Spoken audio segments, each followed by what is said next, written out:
fait, nous publions un livre sur la mise en œuvre des conventions et accords internationaux relatifs à l'environnement et aux forêts en Afrique centrale. Vous savez que le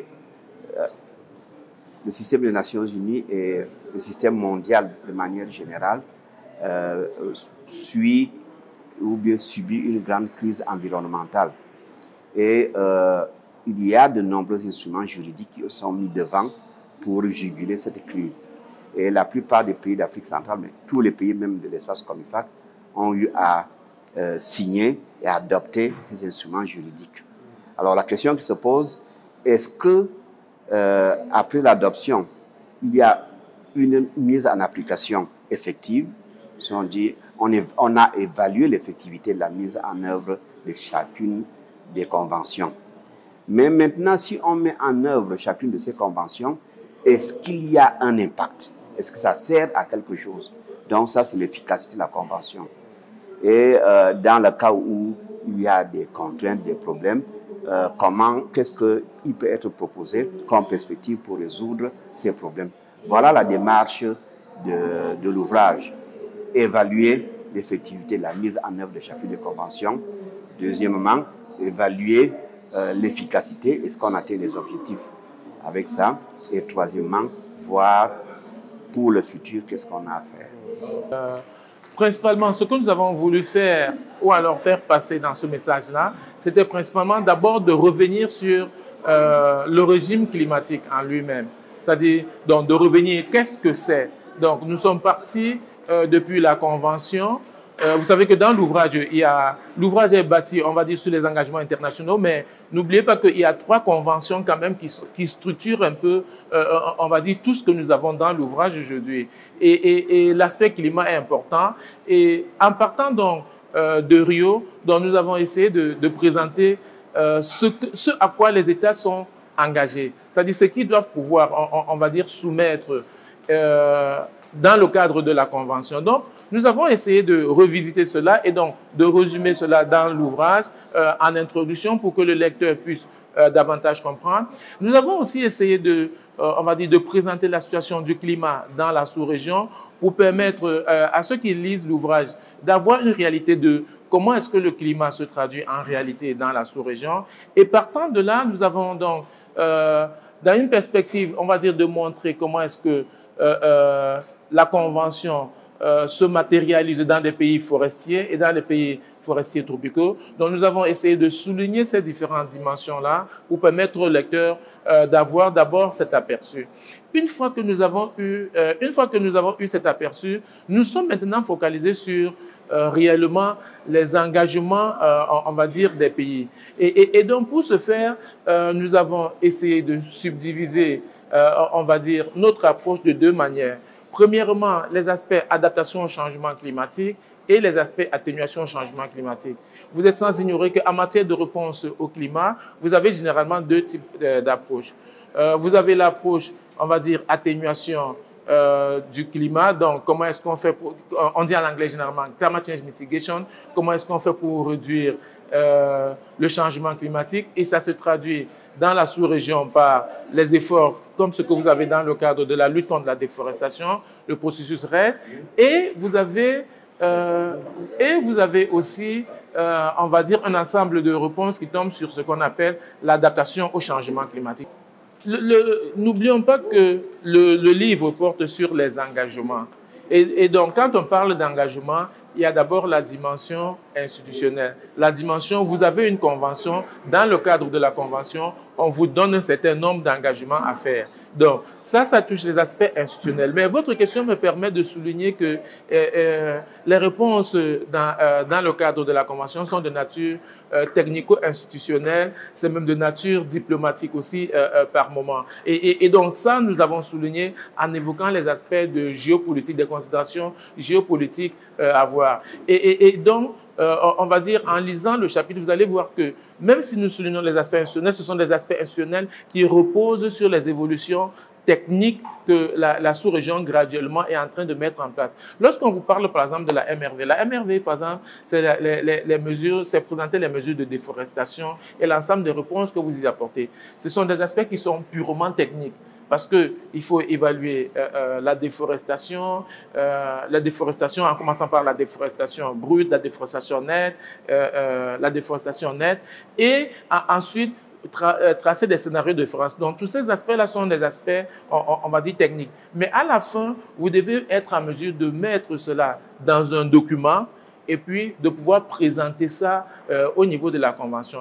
Et pour pouvoir le faire, vous avez à l'intérieur, on va dire, des ministères en charge des forêts, besoin de mettre en place le dispositif institutionnel qui vous permet de réaliser ce genre d'études techniques. La CDN est considérée, c'est le document phare. C'est vrai que nous avons abordé, on va dire, une dimension historique. Et vous savez que les CDN sont graduellement apparus dans le régime climatique comme un aspect important, comme un aspect, on va dire, fédérateur des actions de chaque pays. Non, et cette dimension-là est très, très bien évoquée dans le document. Et nous essayons de présenter ce que les États ont fait, on va dire, en termes de soumission de leur CDN, on va dire les premières générations, les efforts qui sont faits dans le cadre de la deuxième génération pour y arriver. Et donc, et à ce niveau-là aussi, on va noter un souci d'appropriation. Donc, on voit très bien que les États de la sous-région, dès que les CDN sont devenus une question, on va dire, inscrite, on va dire, dans l'agenda climatique, les pays de la sous-région, très rapidement, se sont mis, on va dire, ont mis en place les stratégies pour pouvoir avancer avec le développement de leurs différents CDN. Et donc, ça, c'est très, très bien noté dans les documents et ça va mettre, comme je le disais tout à l'heure, à l'actif des pays de la sous-région et de l'ensemble des acteurs qui, on va dire, travaillent pour que nous ayons ces deux documents qui sont des documents très, très stratégiques. Et tout à l'heure, je vous parlais de réponse, adaptation, atténuation. Les CDN sont effectivement l'ensemble des documents qui vous permettent de mettre tout cela ensemble et de pouvoir présenter les engagements volontaires et les engagements, on va dire, comment dire ça, il y a une expression technique qui est utilisée dans le cadre de, on va dire, de ces documents-là. En fait, ce que le pays peut faire et ce sur quoi le pays attend le soutien pour pouvoir atteindre ses objectifs. Oui, rendu à sa 4e année, le programme RESAC a eu jusqu'à présent des résultats assez importants, notamment sur les 4 volets du projet. Le premier volet, nous avons concerté les différents acteurs dans les différents forats et nous avons eu un ensemble de thématiques importantes dans le bassin du Congo sur les questions d'écologie et de sciences sociales. Ces thématiques nous ont permis de lancer les appels à projets et nous avons recruté 26 projets. Et dans les 26 projets, nous avons 26 postdocs et un doctorant et 81 masters. Et sur cette base-là, nous avons fait des recherches sur le terrain. La logique étant de donner des financements à des institutions, à des consortia. Ces consortia font la recherche. Et comme je vous ai dit durant ma présentation, nous mettons nos espoirs ou bien notre action sur les postdocs ou plutôt sur les chercheurs qui ont fini la recherche, qui veulent continuer à faire la recherche. Nous leur permettons d'aller communiquer les résultats dans les différents forats et nous avons à ce jour permis les déplacements de ces chercheurs dans les différents forats au niveau international, en Europe, aux États-Unis, en Afrique et pourquoi pas dans les pays pour qu'ils puissent présenter les résultats de leurs travaux. Nous avons permis ainsi la visibilité de ces chercheurs-là. Sur le plan de la formation, nous avons formé environ 150 chercheurs, d'abord sur la gestion des projets, le montage des projets, mais aussi sur la rédaction scientifique, qui est un aspect important de notre projet, qui permet à ces chercheurs-là d'apprendre comment rédiger des articles scientifiques, mais elle est publiée dans des revues de renom. C'est sur le plan de la communication. Nous avons fait un travail important sur la communication d'abord du projet, avec un site web que nous avons, avec un ensemble de vidéos, de blogs et autres actions que nous avons au niveau de la communication, et aussi sur la communication par rapport aux activités de projet, avec des policy briefs qui sont rédigés, des notes politiques qui sont rédigées.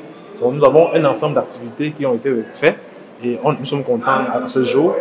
Le projet va s'achever officiellement en novembre 2025, mais nous avons un accord de principe du bailleur pour avoir 1 an d'extension du projet jusqu'en novembre 2026. Donc on espère qu'on aura encore beaucoup d'activités à mener pour finaliser le projet d'ici 1 an. Premièrement, je suis en train de... je voulais dire qu'en fait, nous avons... dans le cadre du programme, nous travaillons pour la recherche pratique. C'est-à-dire qu'on fait de la recherche appliquée. Du coup, on cherche des solutions scientifiques, c'est vrai, mais on cherche des solutions scientifiques qui vont alimenter les politiques, qui vont leur donner des outils pour mieux aborder les questions nationales. Mais en même temps, pour aider les praticiens de terrain. C'est-à-dire que l'agriculteur qui est sur le terrain, l'ONG qui est sur le terrain, le concessionnaire, le conservateur de parcs et tous ces acteurs qui travaillent sur les questions des forêts au niveau local, à avoir des solutions pratiques. Donc du coup, cette recherche-là va en fait être importante pour ces acteurs terrain, mais en même temps pour les politiques qui travaillent sur ces questions-là. Donc nous pensons à cela.